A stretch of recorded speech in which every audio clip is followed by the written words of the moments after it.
Okay, good. Thank you.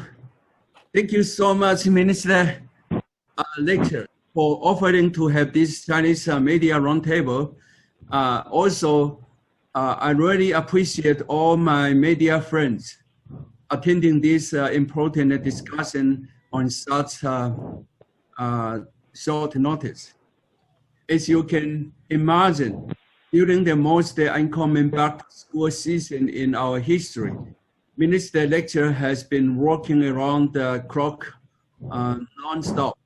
Just to mention one among many great initiatives the Ministry of Education has put forward to help parents and students is the YouTube video series designed to teach students how to protect themselves during the school time. This video was amazing. The content is energetic, upbeat, and appeal to our youth sense of humor. Kids love to watch and share these engaging and imaginative videos, and that's really encouraging to see. Minister Lecture is fully aware that Chinese parents, like many other ethnic immigrants, put great efforts into their kids' education and participate actively throughout their schooling. As concerned parents, they experience themselves anxiety in the face of uncertainty during this difficult time.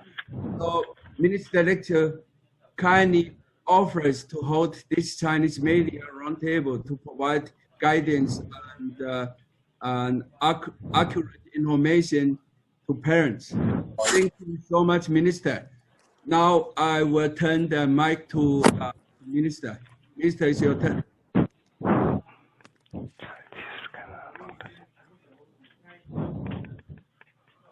Minister. Evan, okay, cool. Hi there. Okay.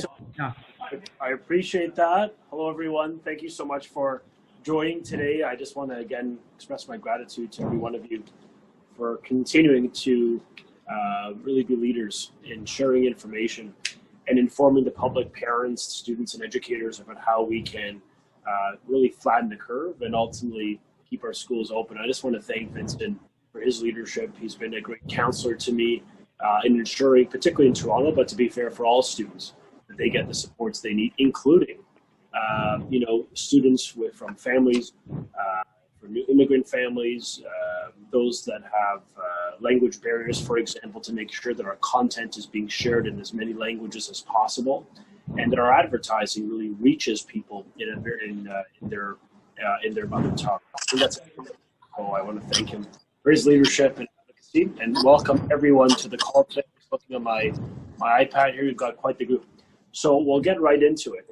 I think it's prudent we take questions, but I'll just maybe 2-minute opening line just to say the past weeks we've seen an incredible coming together in collaboration of students, of educators, of principals, and public health units working hard to keep schools safe and ultimately to ensure that they are open.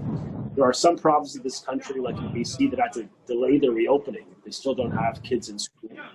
There are many provinces that have put in place a protocol that does not even modestly meet Ontario's plan. We are well ahead. Our virtual learning capacity is significantly better than any province. Live, synchronous, Zoom-style learning like we're doing today, where students are able to exchange, able to share ideas, challenge assumptions, and ultimately learn with the benefit of seeing people. And that's really important. We set a very high standard of online learning, 75% of the day live. We've mandated professional development and training of every teacher in the province of Ontario to know how to teach online. We've provided $15 million in more funding for more computers and internet for individuals who do not have it, which is about 33,000 more tablets, iPads, etc., Chromebooks. And we have ensured internet is in every high school in the province of Ontario. And the majority of elementary schools, although every elementary school will be done by next September, all high schools were done for this September. So we made a big difference. We have moved this province into the 21st century of learning and given young people an opportunity to embrace modern education led by a teacher in a live learning experience. In class, we have taken significant action, every layer of prevention, fully endorsed by the Chief Medical Officer of Health of this province. He gave the stamp of approval because we've got multiple layers of prevention. We've taken action, and we're investing more than any province in Canada, full stop. The new Democratic government of BC is spending 50% less than we are on a per capita basis, just because it just demonstrates to you we will do whatever it takes, spare no expense to ensure every child is safe. We have provided boards with the funding to increase cleaning, literally thousands of more cleaning staff, thousands of more educators hired as well. We've seen the increase of testing and screening, providing our school boards with more funding in the context of ventilation and airflow. So in every area, we're doing something that I think really positions Ontario as a standalone. But I recognize, colleagues, that the risk in our communities is rising. What happens in our communities will have an impact in our schools. There's just no doubt about that. That's the position of the medical community. And it only underscores how we need to stay the course and to flatten the curve and to really do everything we can to minimize risk. It's why today we unveiled the largest investments in influenza in the immunization campaign for the flu in Ontario history, $70 million, more than ever before, to get more young people, more students, more teachers and moms and dads with their flu shot than ever before in the nation's history. That is leadership. And there's more to do on expanding testing capacity, taking more actions to limit gatherings to really reduce the risk. And I'm very proud of Ontario. We've done well, relatively speaking, but we now face another challenge along this, what is increasingly being, a bit of a roller coaster experience with COVID. But we're getting through it because we're sticking together and we're united as a government and as a country. So I just want to leave with a promise note that we're going to continue to do everything we can, working with Vincent, with school boards, with nurses and doctors, with every hospital in the province and the public health table to ensure our kids can continue to learn no matter what happens. So with that, Vincent, let's take some questions. Okay, good. Okay, thank you, Minister. So next one is go to Joseph, Toronto TV. And the next by which is CC Time Body. Okay, you're already prepared. So Joseph, yeah, unmute by yourself. Okay, hi, Minister. Yeah, I hear some students' response. Some teachers, they don't know how to use online teaching. They use their webcam in the laptop pointing on the whiteboard and they write on the whiteboard. And the other one is that not many teachers, they are familiar with online teaching. So they got lots of problems like sharing the screen, how to use PowerPoint, how to prepare their course material onto the online teaching. So my question is that, will your ministry consider implementing digital school strategy or add a new school board, like we have public school board, we have a Catholic school board, make a new one called digital school board? I think that's a need for the future. Thank you, Minister. Are you looking for a job, Joseph, to be the director of that school board? Okay. Yes. We're creating jobs in this government. Okay. But look, well, I'll tell you a few things. The principle of what you're saying is something that we've done. So we created what's called virtual schools. We actually created real virtual schools where we're hiring principals specific to run these virtual schools to create accountability. That was an important move. We actually I think we were spending about 18 million. Then I added another 36 million because I understand, to your point, having an actual standalone school with a mandate for online learning, with educators who've been trained in online learning, who know the platform, are comfortable with it, and can make it exciting is a huge strength. So we've done that. I'm the first Minister of Education that mandated before school started this September, every single teacher in this province, respectfully, you want to be paid, you're going to have to learn how to teach online. It's as simple as that. And I did it. They've already finished their learning. They've completed their professional development. Now, I'm not sure if one day is going to make you a technology genius. I think we've got to be continuously learning and improving and developing. But the point is, I mandated that as a compulsion to teach this year. You've got to know how to do it, the basics. And we provided professional development. We're providing all through the year of how to go from, so a lot of our teachers are pretty good at it. They're pretty decent at it. How to go from good to great. For some of them, they don't know it at all. how to get the basics. So no matter where you are, we're going to support our educators in development online. And of course, we're providing more technology to the children that need it. So between the kids getting access to technology, the teachers being better trained more than ever before, virtual schools with real accountability and principles, and the highest expectations, 75% of the 300 minutes a day online, that have 300 minutes of learning every day in Ontario, Monday to Friday, 75% must be live. We've set a standard that is the gold standard. Now, don't get me wrong, Joseph, there's obviously the early weeks we're going to go through a couple bumps in the road, but we set a high standard, and my expectation is our school boards will meet it because our kids deserve it. And I don't want to see learning loss between the kids in class versus online and having an unequal ability to learn. They should be at the same level with the same supports in place, and that's our expectation. Okay, cool. Thank you, Mr. And I think time is almost perfect. Last question. Joseph, you have one more question. Last question, then Jet, because we know Minister is so busy, and I very appreciate that he took the time. So, Joseph, go ahead. Oh, thank you, Minister. The school years are golden years for the kids. All right.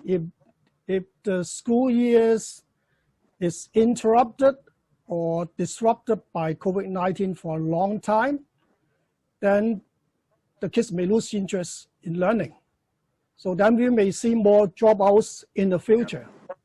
Will your ministry consider, taking this into account, that the psychological impact on the kids during this COVID-19? Thank you. I appreciate that question because it is very top of mind for me. When I spoke to the leadership of the hospital for sick children and sick kids, we spoke about, obviously, COVID-19.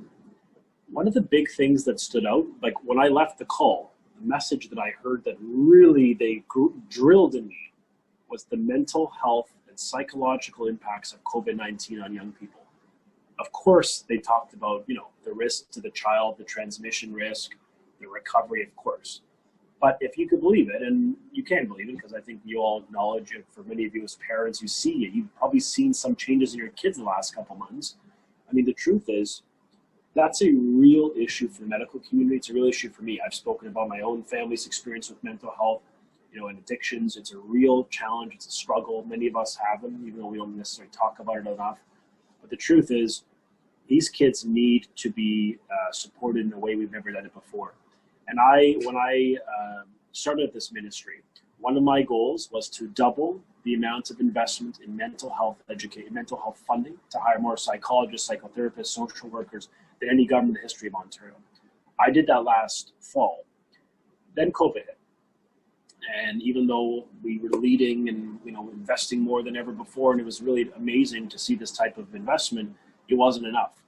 So then we added an additional $32 million in funding for mental health and special education, which is not insignificant. Just to contextualize, at the peak of Liberal spending under Kathleen Wynne, respectively, under the former Premier, she was spending $16 million on mental health in schools per year, which is still a decent amount.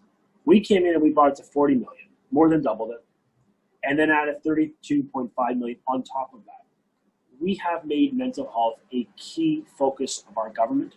The largest investment in mental health in Ontario history is happening under this progressive conservative government, under Premier Ford, and I'm really proud of that.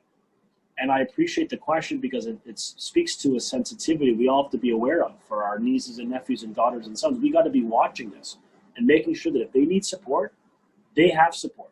We've hired more psychologists, psychotherapists, social workers, speech pathologists than any government ever in the history of Ontario.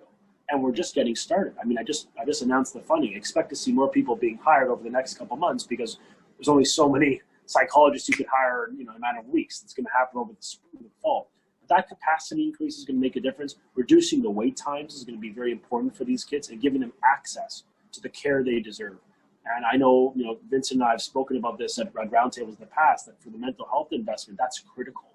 And just know that if there's a need for more funding, we will make sure that there's more funding that flows. But Ontario leads in this respect. And I don't mean leads by 1.2%. Like, we are light years ahead of any province. In fact, I'm not aware of one province that has put a dime more into mental health. We effectively doubled the already doubled portfolio.